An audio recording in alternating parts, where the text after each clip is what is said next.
Good morning. Most of you know me. I'm Bob Fisher. I was part of the original group that went to the goat farm, about 6 years ago, where we hammered out these critical thinking skills. And as you can tell from the handout, there's different layers of critical thinking. But the one we're going to be looking at here is sort of the foundational layer that all the others are built upon. Because you can't really think critically about something if you don't understand it. And it worked. That's what this point is all about. This particular skill is all about. To really be able to think critically about something, you have to have a basic understanding of it, be able to understand it and retain it. So we felt like all the other forms of critical thinking were built upon this. And as you see also on the handout, there are things that help us determine if a student is learning and understanding something, retaining something. Can the student summarize and restate the idea in their own words? Right? You tell me what this is. Now that we've talked about it, you tell me what it is, but tell me in your own words. That gives you a sense if they understand it. Can they elaborate on it? Can they tell you more about it, or can they only tell you just what you've discussed in class? Can they give examples? Give me an example of what we just talked about. Again, it's another way to see if they understand it. Because unfortunately, a lot of times, they're not really understanding these things. And then lastly, can they relate this issue, content skill, to life and other concepts? Can they relate it to other things? So if they can do these things, if they can summarize it, they can tell you about it in their own words, if they can elaborate upon the main idea, they can give you some good examples, they can connect it to other things, then you get a pretty good idea that they really understand it. Okay. So that's why we felt this was the foundational critical thinking skill. So what I'm going to do is just give you a couple of examples of ways in which I try to get this across in my classes to see, first of all, to help students understand what understanding means, and then to give an example of how I try to help them understand.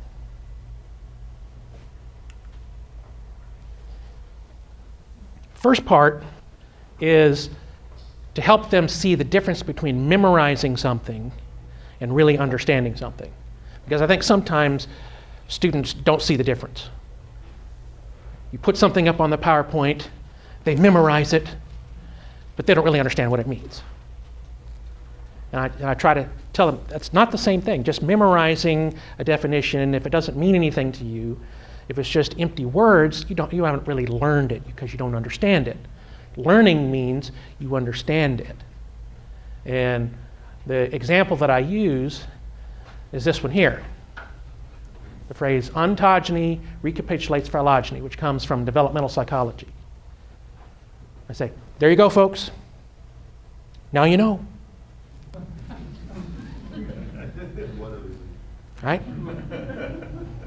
If you want to go home and amaze your parents and your friends about what you learned at college, guess what I learned? I learned ontogeny recapitulates phylogeny. Wow, you're smart. Now tell them what it means. Anybody know? Just by chance. And I'll usually ask anybody want to know what this means? Nobody ever knows. Say, well, if all you do is memorize those 3 words, you haven't really learned it. I mean, you might be able to, regurgitate those terms on the exam, but if you don't understand what this means, then you can't say you've learned what ontogeny recapitulates phylogeny is. What it actually is referring to is this concept that comes from a developmental psychologist named G. Stanley Hall, who in the late 1800s put forth this idea that a person's individual development, their ontological development, parallels the development of the whole human race. It's the same. Each individual's development is very much like the same in the whole race's development. As a race, we started out very simple, very barbaric, very primitive, right, in terms of our thinking and our behavior. But as time has gone on, human beings have become more and more civilized, more and more advanced, more and more sophisticated in our thinking. So that's the same way it happens with each individual person. You're born as this little baby, you don't really know much, you're very primitive, but as you grow older, you become more advanced and more sophisticated in your thinking, more and more civilized. You see the idea? That's what he's saying here, that a person's individual development parallels or reflects the development of the whole race. Okay. So once we get this idea across to the students, I say, okay, now can you tell me what this means? Because only once they can give me examples or tell me what this actually means do they really understand it. It's not just memorizing 3 meaningless words. Okay. And that's the point I'm trying to get across to them. I don't want, when you're studying for my class, I don't want you just to memorize words that I put up on the screen or that we talk about in class, right? Because I may not word it exactly on the test the way I did on the PowerPoint. And if all you've done is memorize what's on the PowerPoint, when all of a sudden you look at it on the test, you go, that's not the way it was on the PowerPoint. It means you didn't really learn it. You don't really understand it. Or if I ask you to give me an example of it. Okay? Because it's more than just the words, it's understanding what those words mean. Okay? And I'll bring this up again and again over the course of the semester, whenever, especially when we're talking about terms that are less familiar. Say, remember what we talked about? Do you know what this means now? So that they'll be reminded. Okay? Now, this next example comes from my learning and cognition class where we talk about memory. We spend a good bit of time talking about memory. And when it comes to memory, there's sort of 2 kinds of memory. There's short-term memory, where we can hold a small amount of information for a short period of time. And then there's long-term memory, which is where we put the things for permanent storage that we want to retain permanently. Right. Short-term memory is not intended to hold a lot of information. It's intended to be short-term. But you can't put a lot in there. And there's a very famous article based on some very famous research called The Magical Number 7, which shows that the capacity for our short-term memory is 7 items plus or minus 2. So when it talks about how much can you store in your short-term memory, all you can really hold in there is about 7 items, give or take 2. So 5 to 9 items, 5 to 9 bits of information. That's about it. It's not intended to hold a lot. But again, sometimes they might think, well, that's just some random number that some researcher in a lab, it's about 7. No. There's been a lot of research that's behind this number. So again, to help them understand the idea, I say, so let's test your short-term memory. Let's see how much you can hold in your short-term memory. Okay. And so we do a look. So we'll do that. We're going to test your short-term memory. I know you're probably thinking, no, I don't want to do anything like that. Yes, we're going to test your short-term memory. So what I'm going to do is I'm going to put some letters up on the screen, and then I'm going to take them off. I just want you to look at them and try to retain them in your short-term memory. All right?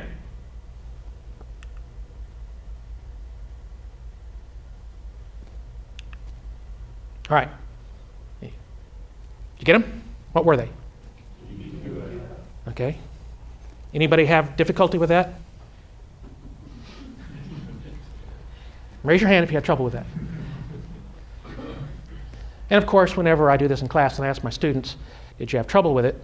Nobody raises their hand because it was just 3 letters. What were they again? EQF. All right? Not a problem because it's just 3, well below the range of what we could typically store in our short-term memory. Okay. So let's do it again. Only now we're going to do 5 letters. Okay, so that's at the lower range. Shouldn't be a problem. Ready? Just look at them, try to retain them in your short-term memory.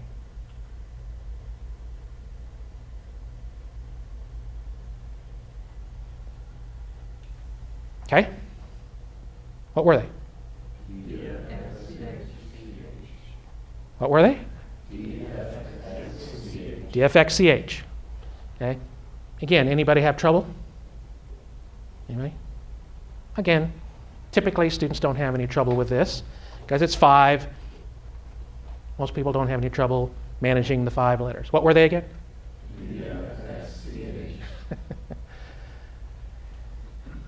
DFXCH. Now again, you can keep them in there for as long as something else doesn't come in and push them out. Okay.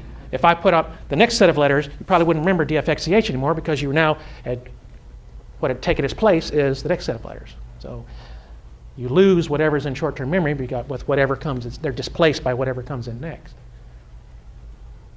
All right, now let's try 7. Again, that's still right in the middle of the range. So just try to hold these 7 letters in your memory.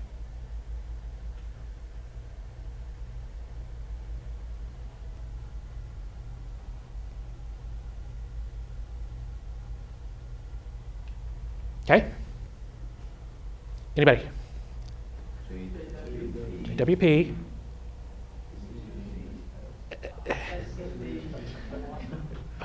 JWP. Anybody? GZSB. Very good. JWP, GZSB. I think I lost a couple of you on that one. Yes? Yeah, typically this is when the hands start going up in my classes when I say, how many of you had trouble with that one? Right? JWP, GZSB. Once you get up to 7, it's a little bit harder. Some people don't do as well. 3 and 5, most people don't have any trouble. All right, let's try 9. I know, prepare yourself. Again, it's still within the range. See, it's 5 to 9 items is the capacity. So it's still possible. All right, let's see how you do. Ready?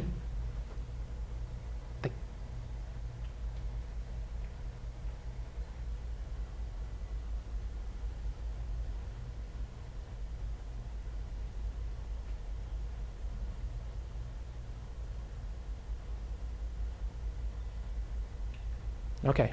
Any brave soul want to try it? Michael? Very good.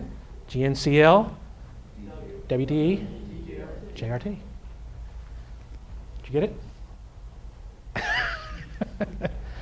So often what happens when I do this in class is one person will start it, another person will come along, and then another person will finish it. No, it has to be one person doing the whole thing. You can't help each other. Right? What was it again? Very good. Now, here's where I lose most of the students on this one. And there's still a few that can get it, but probably most of them don't. And what often happens here is when I ask, if I ask particular people, it's like, oh, GNCL something something. I think it was RT at the end, right? That's another very common memory effect called the serial position effect.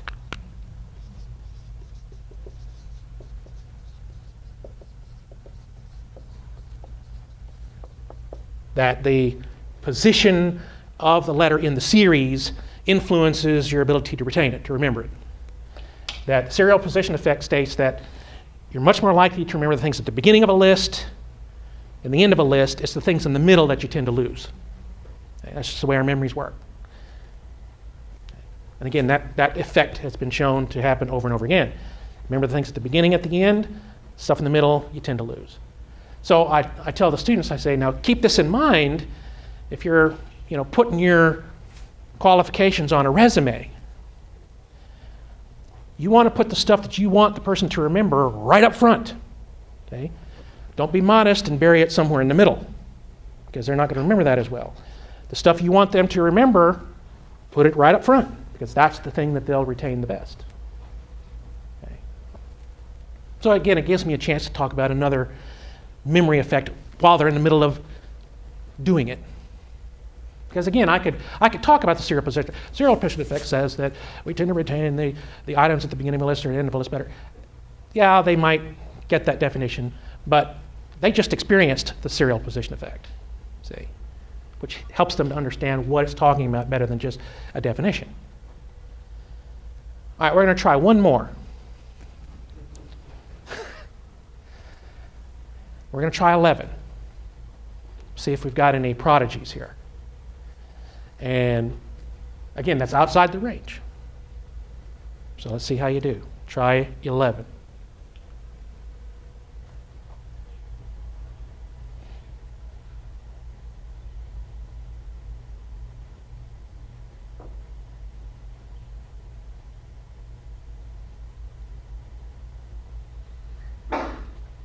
All right, anybody?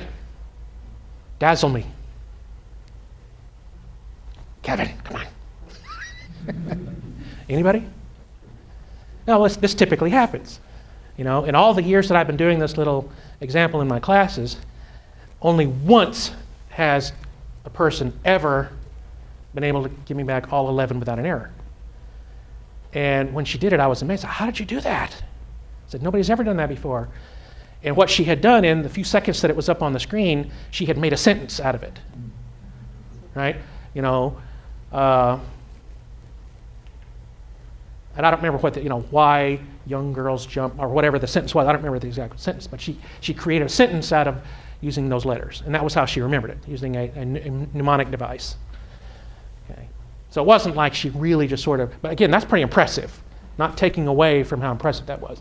But it wasn't purely just trying to retain the letters in her short-term memory. She actually created a sentence out of it, which kind of leads me to the next point about another important thing in helping you to remember things, and that's the element of meaning, right? Because if I said, I'm going to put some letters up here, only now it's 15, your eyes would roll back in your head and say, there's no way, you tune me out, I can't do it, right?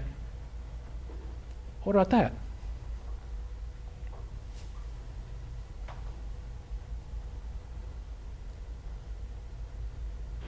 Could you remember those? It wasn't as bad, was it?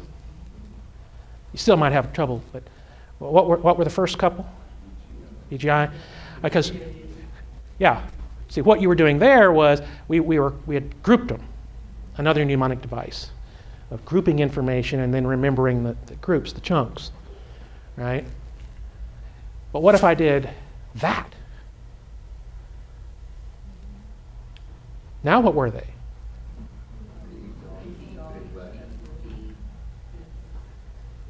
Or better yet, that. I dare say I could put these 15 letters up on the screen for 2 seconds and take them off. You would have remembered them just like that. No problem at all. Because why? What was different about these 15 letters that you didn't have with these? Meaning, right? Once you introduce the element of meaning, suddenly retention is greatly enhanced.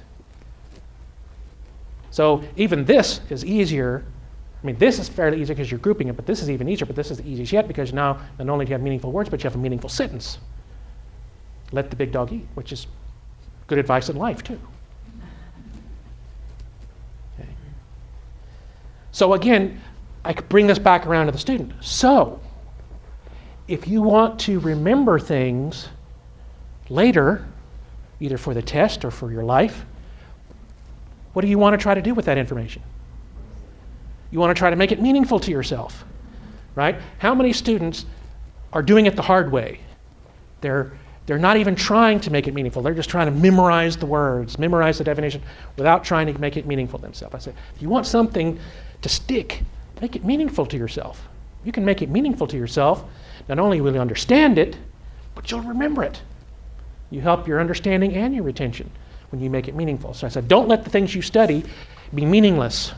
Make them as meaningful as you can, because that's what helps you to understand it and retain it. Okay. So again, it's just taking research that we could just talk about in a cold clinical way and showing how this works for them and how it can ultimately help them be better learners and retain the information more effectively. Questions? Comments? I don't want to eat into Gene's time here. Questions or comments about any of that? Okay. Well, again, it's just some of the things that I do to try to help them understand why they need to understand. Bill? In elementary education, one of the things we encourage too is just melodies, and I wonder if that would be another add-on, not just the words, but put into music, yes. Music, rhymes, again, all classic mnemonic devices, because they help you retain it better. And I tell students, hey, whatever works for you, if it helps you to put it into a song, put it into a song. All right? I can remember when my kids were in 5th grade, that was the grade they all had to memorize the state capitals. Again, not a thing you have to learn, really. But it was one of those things that when they got to 5th grade, they had to learn the state capitals. And I remember when our kids were doing that, we tried to make it into a song and put rhymes to it. And I still have some of those stuck in my head. North Dakota Bismarck, South Dakota Pierre. I'll never forget that. Again, whatever works, that's what I tell them. Whatever strategy, whatever mnemonic device, whatever way you do it to help you remember it, it's a good. Okay? Well, thanks, folks. Gene?